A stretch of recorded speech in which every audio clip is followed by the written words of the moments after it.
Bon, imaginez la scène. Le monde frôle la récession, l'inflation s'installe vraiment durablement. Ouais, on le sent bien. Et puis, on a une guerre qui éclate en Iran, à la date du 28 février, avec un conflit au Moyen-Orient qui s'enlise profondément. C'est un contexte particulièrement lourd, oui. Très lourd. Et pourtant, malgré tout ça, les marchés boursiers crèvent absolument tous les plafonds historiques. C'est complètement paradoxal. C'est ça. On est face à un conducteur qui est plongé dans un brouillard macroéconomique à couper au couteau, quoi. Et au lieu de ralentir, il décide d'accélérer puis au plancher. Tout simplement parce qu'il regarde dans son rétroviseur au lieu de scruter la route. Exactement.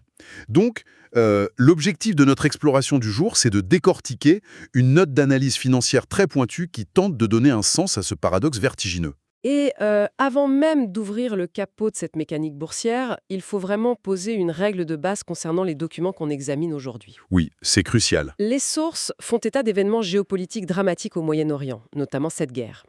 Et notre approche ici, pour ceux qui nous écoutent, elle va être purement clinique. C'est ça, on est là pour analyser. Voilà.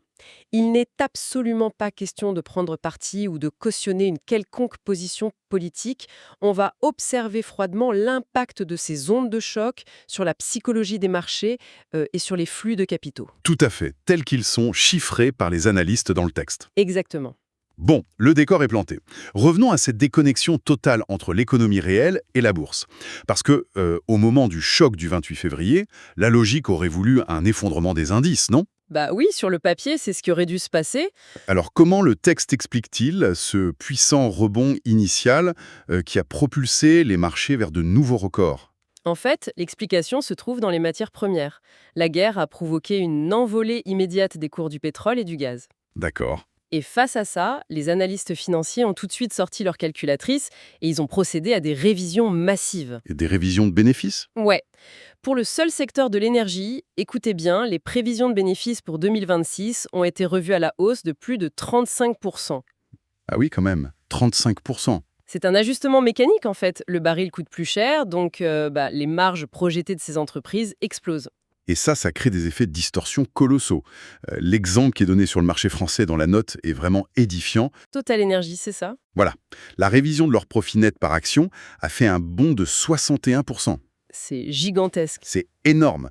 Et par un effet domino, puisque le CAC 40 est lourdement pondéré par le pétrole et par LVMH, cette seule révision a tiré l'ensemble des résultats estimés de l'indice parisien de 5% vers le haut. Donc c'est vraiment l'arbre pétrolier qui cache la forêt, quoi. C'est exactement ça. Sans ça, l'indice accuserait des pertes. Mais le phénomène s'observe aussi à l'échelle continentale, hein. L'indice Eurostoxx 600, par exemple, voit ses bénéfices révisés en hausse de 3%, Ce qui amène la croissance estimée pour l'année à combien? à 15%. D'accord. Mais la véritable fracture, elle se situe aux États-Unis.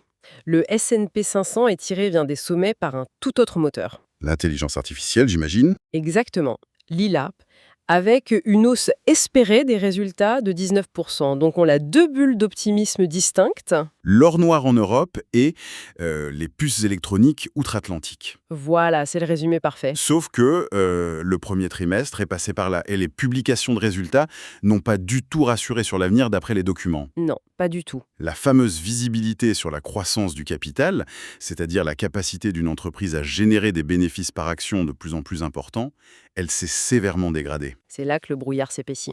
C'est ça. Si la ligne d'horizon est floue et que le moteur de la croissance pure est grippé, il faut changer de stratégie. Et c'est toute la thèse de notre documentation d'aujourd'hui. Quand la croissance du capital devient une promesse un peu hypothétique, l'investisseur doit se tourner vers le rendement. Et l'arme absolue dans ce contexte, c'est le dividende. Exactement, le dividende. Les sources démontrent vraiment que ce n'est pas juste un bonus ou une petite gratification annuelle sympa. Non, c'est fondamental. Historiquement, jusqu'à 70% des gains réels d'un portefeuille proviennent des dividendes. Attends, 70%, oulala. Ce chiffre remet beaucoup de choses en perspective. Ouais, et la statistique tirée de l'Eurostoxx 50 depuis fin 2023 illustre parfaitement ce levier. Ah oui, j'ai vu ça. Si l'on regarde l'indice sans les dividendes, le gain est de 113%. Ce qui est déjà bien. Oui, c'est très bien. Mais si l'on réinvestit systématiquement ces dividendes pour racheter de nouvelles actions, le gain explose à 374%. C'est vertigineux. La différence entre 113 et 374%, c'est la pure magie des intérêts composés. C'est ça. En fait, pour rendre ça plus concret, la mécanique du dividende réinvesti transforme vraiment le temps en allié. C'est le principe d'un effet boule de neige. L'argent généré par le capital génère lui-même du capital supplémentaire. Bah tiens, imaginons un propriétaire de pommier. D'accord, l'image est bonne. S'il investit sans jamais réinvestir ses dividendes, c'est un peu comme s'il cueillait les pommes chaque saison pour les jeter, Quel gâchis, oui. en espérant que la seule façon de gagner de l'argent, ce sera de revendre le tronc de l'arbre plus cher dans 10 ans. Alors que le dividende réinvesti, C'est utiliser les pépins de ces pommes pour planter un nouveau verger. Dans un marché incertain où personne ne sait vraiment à quel prix se vendra le tronc l'année prochaine, récolter et replanter les fruits, ça devient le seul compromis rationnel entre gain et gestion du risque. c'est pour cette raison précise que les analystes ont sélectionné 10 entreprises capables de jouer ce rôle de bouclier. Les fameuses 10 valeurs de rendement. Voilà.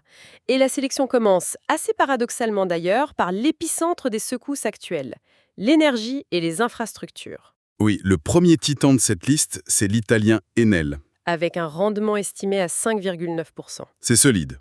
Mais ce qui attire l'œil sur Enel dans cette note, c'est pas seulement son pivot vers le renouvelable, ni même son bénéfice par action qui doit croître de 6% par an d'ici 2028. Non, c'est la décote. Exactement. Une décote spectaculaire de 25%. Le marché sous-évalue l'entreprise à cause de l'interventionnisme de l'État italien. Et ça soulève un mécanisme super intéressant en finance. Lequel? Quand le prix d'une action baisse à cause d'un risque politique perçu, mais que l'entreprise continue de verser un dividende fixe, le rendement en pourcentage augmente mécaniquement pour le nouvel acheteur. Ah oui, c'est mathématique. Le dividende d'Enel est d'ailleurs programmé, non? Oui, 0,58 € attendu en 2026 avec une hausse garantie de 2 centimes par an. Ce type de trajectoire chiffrée offre précisément la visibilité qui manque cruellement au reste du marché. Et dans la même veine, on a le groupe français Engie qui propose un rendement de 5%. Tout à fait. Les documents décortiquent une manœuvre financière majeure, une levée de fonds de 3 milliards d'euros le 28 août, en pleine zone de turbulence géopolitique. C'est courageux. Et c'était pour financer quoi déjà? Le rachat de UK Power Networks. C'est un méga projet de 12 milliards d'euros qui avait été annoncé le 26 février. Ah oui, énorme. Mais mettons-nous à la place de l'investisseur. Ce qui fait la différence chez Engie, selon la note, c'est leur politique de fidélisation. Le bonus de dividende. C'est ça. Le dividende est majoré de 10% pour les actionnaires inscrits au nominatif. C'est un détail important à expliquer ça. Oui.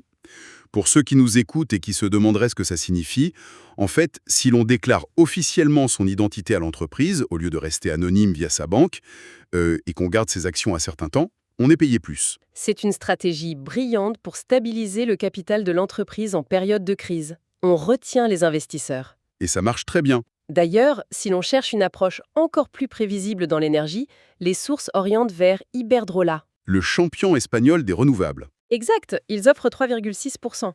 Alors, le rendement initial semble un peu plus modeste que les autres. Oui, 3,6, c'est moins que 5,9. Mais la courbe de distribution, c'est une véritable ligne droite.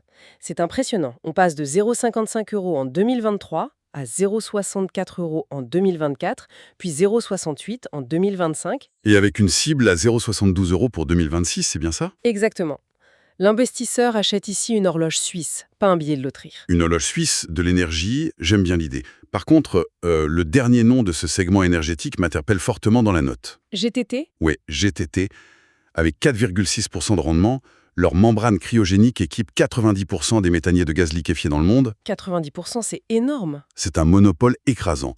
Mais la note révèle que le taux de distribution atteint 80%. Et ça vous choque. L'entreprise reverse presque tout ce qu'elle gagne à ses actionnaires.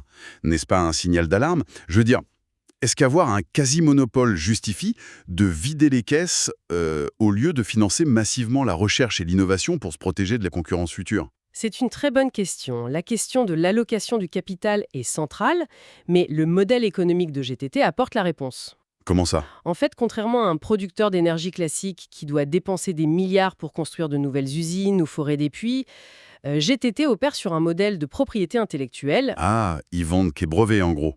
Ils vendent des licences et des technologies, oui. Leurs besoins en investissement lourd, ce qu'on appelle le CAPEX en finance, sont extrêmement faibles comparés à leurs revenus. Donc ils n'ont pas besoin de garder autant de cash. Voilà.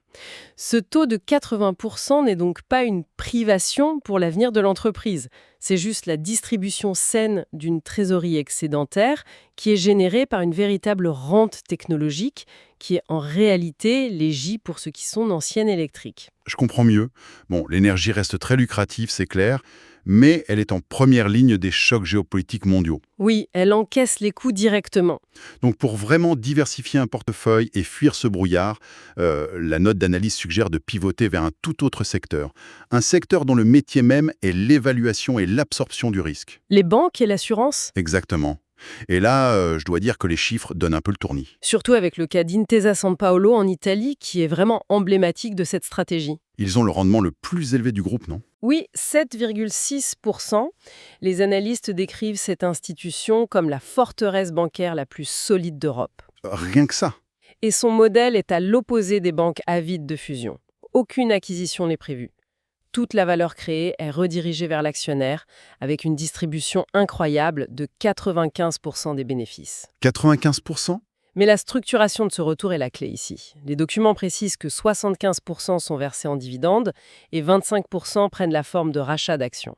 C'est important de faire la différence. Oui, il est vraiment essentiel d'expliquer la différence pour l'analyse. Le dividende, bon, ça met du cash directement sur le compte de l'investisseur. Classique. Mais le rachat d'actions, c'est l'entreprise qui achète ses propres titres en bourse pour les détruire. C'est un peu contre-intuitif quand on ne connaît pas. C'est ça. En réduisant le nombre d'actions en circulation, la part du gâteau de chaque investisseur restant devient mécaniquement plus grosse. Et ça soutient le cours en bourse. C'est vraiment un double moteur d'enrichissement. C'est très efficace. Passons à KBC maintenant, un acteur de la banque assurance qui affiche 5,5% de rendement. Ah oui, KBC. La solidité ici vient de son ancrage local. La banque génère 55% de ses profits en Belgique via un maillage ultra dense. On parle de 424 agences bancaires et 270 agences d'assurance. Un vrai maillage territorial. Et le deuxième pilier, c'est la République tchèque, qui représente 24% des profits. L'analyse anticipe une croissance des revenus de 9% d'ici 2026, dont 6,8% purement organique, souligne le texte. C'est un très bon point. D'ailleurs, la croissance délique, c'est un terme qu'on lit un peu partout, mais qui mérite d'être démystifié. Oui, qu'est-ce que ça veut dire concrètement en fait? Ça signifie que KBC réussit à augmenter ses revenus à hauteur de 6,8%, uniquement en vendant plus de services à ses clients actuels ou en attirant de nouveaux clients dans ses agences existantes. Donc sans rien racheter. Exactement. Ils n'ont pas besoin de racheter une autre banque pour gonfler artificiellement leurs chiffres. C'est vraiment le signe d'un modèle commercial intrinsèquement sain face à l'inflation. Et du côté de l'assurance, c'est Generali qui retient l'attention des analystes avec 4,8% de rendement. Oui, avec une annonce qui a surpris, je crois. Une hausse surprise du dividende de 14,7% en 2025. Ça atteint 1,64 € par action. C'est une augmentation qui dépasse largement leur propre plan stratégique initial. Mais là encore, le texte souligne un bémol assez intrigant concernant Generali. Ah! Lequel? Cette enveloppe totale de dividendes supplémentaires tourne autour de 500 millions d'euros. À l'échelle d'un géant de cette taille, ça ne représente que 1% de sa capitalisation boursière. C'est vrai, rapporté à la taille du groupe, ça paraît petit. Voilà. Donc on est en droit de se demander si cette hausse n'est pas simplement symbolique. Est-ce que ça change vraiment la donne pour un investisseur qui cherche à se protéger de la récession ou est-ce une simple manœuvre de communication financière? Alors, le montant absolu peut sembler dilué par rapport à la taille de l'entreprise, c'est vrai. Mais le signal envoyé au marché est extrêmement puissant. Un signal de solidité? Complètement. Dans un environnement macroéconomique incertain, rehausser son dividende au-delà des prévisions, ça démontre une confiance absolue dans sa solvabilité. Et en plus, la note précise que cette distribution est adossée à une diversification géographique exceptionnelle. Ce qui limite les risques liés à un seul marché. Exactement, ça garantit que les flux de trésorerie de Generali ne dépendent pas de la santé économique d'un seul pays. Et justement, ce besoin de flux de trésorerie concret, de choses solides, ça nous amène à la dernière catégorie explorée par les documents. Les actifs tangibles. Oui, les actifs tangibles et les concessions.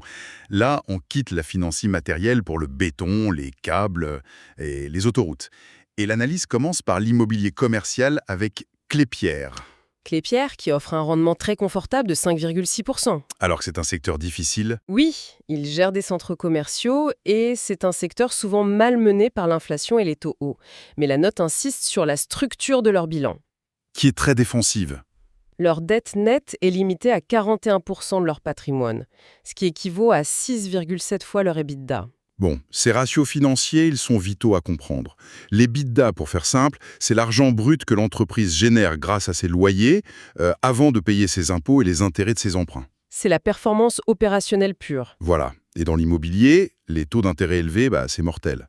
Mais le texte indique que le coût de la dette de Clépierre va baisser à 1,9% en 2025. C'est très bas. Avoir une dette maîtrisée à un taux aussi faible pendant que l'inflation fait rage partout ailleurs, c'est ce qui permet de continuer à distribuer un dividende de 5,6% sans mettre en danger l'édifice. C'est un véritable fossé de sécurité. C'est rassurant. Et on poursuit avec les télécommunications et l'opérateur néerlandais KPN qui propose 4,3%. KPN, oui. L'analyse décrit une croissance de 3,5% des revenus en 2025, ce qui devrait mener à un dividende de 0,20 € pour 2026. Ça peut sembler totalement dénué de panache. C'est le moins qu'on puisse dire. C'est vrai, ça sonne presque ennuyeux à mourir. Mais l'ennui en temps de crise, c'est une superpuissance. C'est bien dit. KPN incarne vraiment cette valeur de père de famille qui distribue de l'argent de manière régulière, grâce à des abonnements téléphoniques et Internet. Parce que honnêtement, ce sont des abonnements que les ménages ne couperont qu'en tout dernier recours, même en cas de récession sévère. C'est la dernière dépense qu'on annule.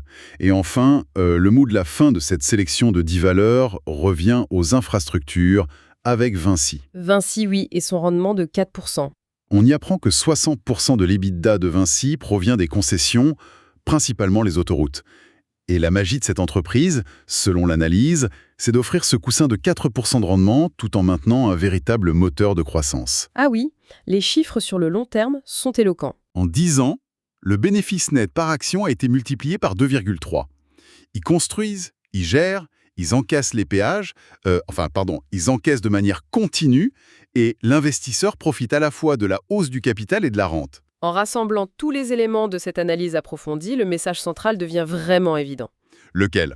Face à ce fameux brouillard macroéconomique et aux turbulences internationales dont on parlait au début, chercher la croissance spéculative, ça revient à naviguer à l'aveugle. Complètement. La véritable boussole, elle réside dans la certitude mathématique des entreprises qui sont capables de générer des liquidités réelles, tangibles, et de les distribuer. C'est cet argent, réinvesti méthodiquement, qui bâtit une performance solide sur le long terme. Eh bien, cette exploration remet vraiment la rationalité au centre de l'échiquier. Mais ça laisse pour ceux qui nous écoutent une dernière réflexion particulièrement provocatrice. Ah, je vous écoute. Nous évoquions au tout début les records de Wall Street, propulsés par l'intelligence artificielle. Oui, les plus 19% espérés. Voilà, ces géants de la technologie attirent tous les capitaux avec des promesses de croissance exponentielle sans fin. Mais si la véritable performance, à long terme, se trouve dans des rendements réguliers de 4 à 7% versés en espèces, comme on vient de le voir avec ces 10 valeurs, une vraie question se pose. Que se passera-t-il après ? Exactement. Le jour où l'IA atteindra son plateau d'innovation, le jour où ces mastodontes technologiques verront leur croissance pure s'essouffler, devront-ils eux aussi se résoudre à devenir de bonnes valeurs de pères de famille, contraints de verser d'énormes dividendes pour empêcher leurs actionnaires de fuir ? Ça, c'est une perspective fascinante. C'est une réflexion à méditer tranquillement en attendant que le brouillard se dissipe. Tout à fait.